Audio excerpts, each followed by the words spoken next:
Welcome to BRK education. Immigration law consultant advocate Aditya మల్లె గారు మనతో పాటు ఉన్నారు. ఇప్పుడు వారిని అడిగి మిగతా డీటెయిల్స్ తెలుసుకుందాం. Hello sir.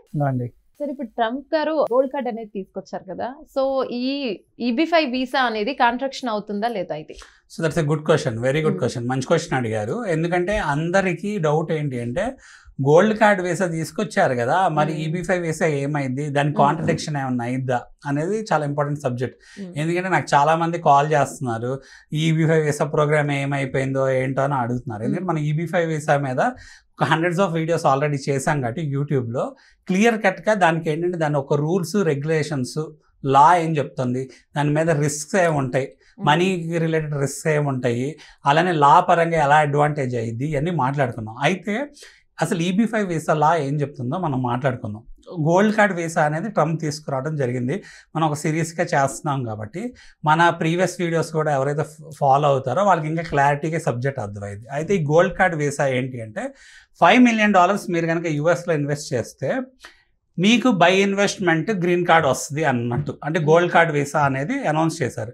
Like it's equivalent to privileges same as green card ఉంటుంది అని మనం అర్థం చేసుకోవచ్చు. అంటే it's a pathway to express pathway to citizenship అనుకోవచ్చు ఇమీడియట్గా. సో $5 million అనగానే 50 crores కదా, మరి అందరు ఇన్వెస్ట్ చేయగలరా అంటే ఈవెన్ EB-5 వీసాలో 8 crores మనం తిరిగి వస్తాయని చెప్పుకున్నాం. మరి అయినా తిరిగి వస్తాయని చెప్పుకున్నా కూడా చాలా మంది ఏంటంటే కొంతమంది ఇన్వెస్ట్ చేయాలి అనుకున్న వాళ్ళు భయపడతారు. ఎందుకంటే 8 crores కదా, మళ్ళీ తిరిగి వస్తాయా లేవా అని భయం ఉంటది. ఒకవేళ ఎవరైనా బయట అప్పు తెచ్చి తీసుకోవాలని కూడా రిస్కే కదా. అవును, అప్పు తెచ్చి చేసుకోవచ్చు. EB-5 వీసాలో అడ్వాంటేజ్ ఉంది, లీగల్గా తెచ్చుకోవచ్చు. బట్ ఏంటంటే తెచ్చుకున్నా కూడా వాళ్ళకి రేట్ ఆఫ్ ఇంట్రెస్ట్ అయి పడతాయి. కొంతమంది భయపడతారు, అందరి దగ్గర ఉంటాయా లేవా అని డౌట్ఫుల్గా ఉంటారు. బట్ మీరు ఇంతకుముందు చూసుకుంటే 5 crores ఉండేది, ఇప్పుడు 8 crores అయిపోయింది. 8 crores మళ్ళీ మినిమం 1 million అయ్యిద్ది అనుకున్నాం. ఇప్పుడు ఈ ట్రంప్ గోల్డ్ కార్డ్ తెచ్చాక ఎంత అయ్యిద్దో తెలియదు అనమాట. వాళ్ళ ఆలోచన మన ఆలోచన ఎలా ఉందంటే ఏంటిది ఇంత ఎక్కువ అన్న ఫీలింగ్ మనకు ఉండొచ్చు. బట్ వాళ్ళ టార్గెట్ ఆడియన్స్ ఎవరు అంటే ఇప్పుడు వెల్దీ రిచ్ పీపుల్ అనమాట. వాళ్ళ ఆలోచన కూడా ఎలా ఉందంటే చేసుకునే వాళ్ళు మీరు ప్రివిలేజ్గా రండి, చక్కగా డబ్బులు పెట్టి అంతకంటే ఎక్కువ ఎర్న్ చేసుకోవచ్చు, ఏముందిలే అన్నట్టుంది. సో ఈ గోల్డ్ కార్డ్ వీసా ఏంటి అంటే 50 crores కావాలి, వెల్దీ పీపుల్ రిచ్ పీపుల్ రండి, మీకు కంపెనీస్ పెట్టుకోండి, లేకపోతే ఏంటంటే మీరు ఇక్కడ స్పెండ్ చేయండి, అలానే ఏంటంటే మీ ప్రివిలేజెస్ అన్ని తీసుకోండి, ఈ కంట్రీలో మాకు ఎంప్లాయ్మెంట్ క్రియేట్ చేయండి అని వీళ్ళు అడగటం జరుగుతుంది.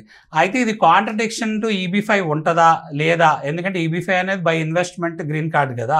మనకి EB-5 లా ఏం చెప్తుంది అంటే మనకి అసలు EB-5 అనేది 1990లో ఇమిగ్రేషన్ అండ్ నేషనాలిటీ యాక్ట్ ద్వారా మనకి EB-5 ప్రోగ్రామ్ అనేది వచ్చింది. EB-5 ప్రోగ్రామ్ 1990లో వస్తే ఈ ఫారిన్ ఇన్వెస్ట్మెంట్ ఫండ్ కింద గుర్తించారు మన ఇన్వెస్ట్మెంట్ అనేది. అయితే దీంట్లో రీజనల్ సెంటర్ కాన్సెప్ట్ వచ్చింది. అలానే ఏంటంటే ఇంతకుముందు 2022కు ముందు $500,000 ఉంటుంది అని చెప్పాను కదా మీకు. ఇప్పుడు 2022లో ఏమైంది, రిఫార్మ్స్ అండ్ ఇంటిగ్రిటీ యాక్ట్ కింద లా రివైజ్ అయ్యి 2027 వరకు లా ప్రొటెక్ట్ అయ్యింది రిఫార్మ్స్ అండ్ ఇంటిగ్రిటీ యాక్ట్ కింద EB-5 ప్రోగ్రామ్ అనేది. సో రీజనల్ సెంటర్ ద్వారా మనం ఇన్వెస్ట్ చేసుకుంటే మనకి ఫాస్ట్గా గ్రీన్ కార్డ్ వస్తుంది. లైక్ లెట్స్ 1.5 year 2 yearsలోనే కండిషనల్ గ్రీన్ కార్డు, 4 to 5 yearsలో permanent resident green card, 5 to 7 yearsలో మనకి ఏంటంటే పర్మనెంట్ రెసిడెంట్ గ్రీన్ కార్డ్తో పాటు సిటిజన్షిప్ వచ్చే అవకాశం ఉంది. ప్లస్ మన డబ్బులు కూడా 3 to 5 yearsలో వెనక్కి వస్తుంది. మన ఎంటైర్ ఫ్యామిలీ క్వాలిఫై అవుతున్నాం, మన డబ్బులు వెనక్కి వస్తుంది. అంతకంటే ఏం కావాలి?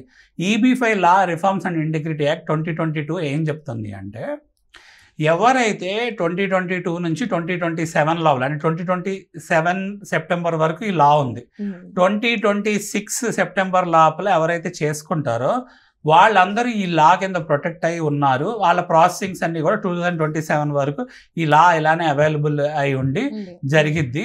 సో దీంట్లో ఏంటంటే గ్రాండ్ ఫాదరింగ్ క్లాజ్ అని ఉంది.